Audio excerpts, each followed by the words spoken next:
One of the debates I used to have with myself all the time when I was a manager and a leader was how much is the right amount of praise? And I always had this problem of if I overly praise, I'm going to take all the energy out of this person. They're going to feel like they're a massive performer and they don't have to work hard anymore. And on the other side, if I underpraise them, they're going to feel like I don't appreciate what they do. And I always struggled with that balance. And I'm going to tell you that Dale Carnegie had it wrong here.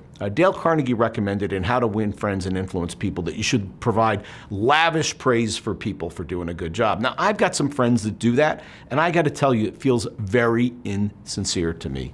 So I found the happy medium of praise, don't go crazy with it, but don't underpraise either. And it turns out that my concern that people would lose their motivation was wrong. In fact, people like praise, they're going to seek more of it. Now, couple of caveats on praise. The first one is you need to praise for a behavior that you want to continue. This is very fundamental psychology. What is rewarded is continued.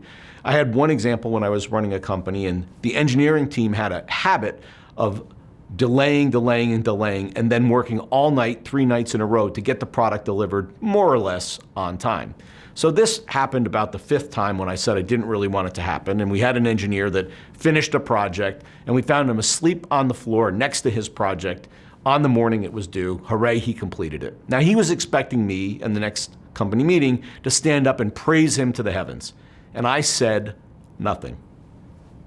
And I did that because I didn't want the behavior to continue. I didn't want to reward the behavior of the procrastination and then heroic efforts to deliver the project. He didn't like it very much. I explained it. It still didn't help, to be honest with you. But you got to be careful about what you praise because it's going to continue if you do.